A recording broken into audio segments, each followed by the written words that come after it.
Place నువ్వు చెప్పినా సరే, నన్ను చెప్పమన్నా సరే, ఎప్పుడైనా సరే, ఎక్కడైనా సరే రేవంత్ రెడ్డికి కేటీఆర్ ఛాలెంజ్. వీడియో చివరి వరకు చూడండి. Please like, share and subscribe. రైతు సంక్షేమం గురించి చర్చించేందుకు తెలంగాణలో ఎక్కడైనా చర్చకు సిద్ధమని రేవంత్ రెడ్డికి కేటీఆర్ సవాల్ చేశారు.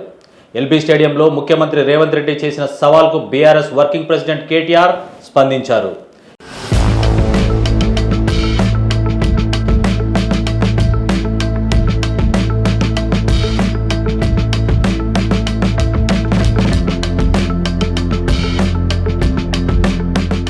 ఎవరి హయాంలో రైతులకు మేలు జరిగిందో చర్చించేందుకు తాను సిద్ధమని ప్రకటించారు. రాష్ట్రంలో ఏ ప్రాంతంలోనైనా చర్చకు రెడీ అని ప్రకటించారు. అసెంబ్లీలోనైనా చర్చిద్దామని పిలుపునిచ్చారు. ఇంకా కావాలంటే సోమాజిగూడలోని ప్రెస్ క్లబ్లో అయితే మరీ మంచిదన్నారు. ఈ ఉదయం తెలంగాణ భవన్లో మీడియాతో మాట్లాడిన కేటీఆర్ కీలక వ్యాఖ్యలు చేశారు. రైతుల సంక్షేమంపై చర్చించేందుకు రేవంత్ రెడ్డికి 72 గంటల సమయం ఇచ్చారు.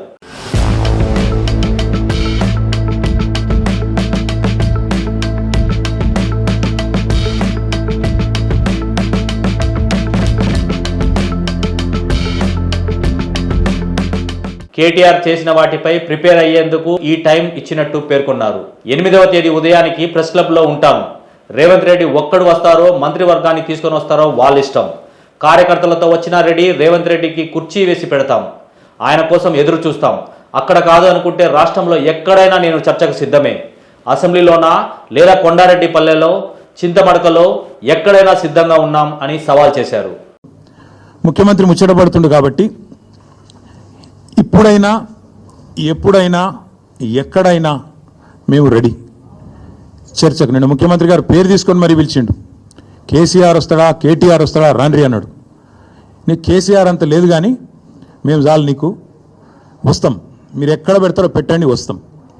కాకపోతే మేమంటే ఎప్పటికప్పుడు రెడీగా ఉంటాం. ఎందుకంటే ఇలా 10 ఏళ్ళు మునిగి తేలిన వాళ్ళం కాబట్టి మేము ఎప్పుడు రెడీ. కాకపోతే మీకు కొద్దిగా ప్రిపరేషన్ టైం కావాలి, మాకు తెలుసు. ఎందుకంటే మీ మంత్రులు గతంలో కూడా మేము శాసనసభలో మీరు ప్రతిపక్షంలో ఉన్నప్పుడు కూడా చర్చ పెడతామంటే మేము ప్రిపేర్ అయ్యి రాలేదండి అంటారు.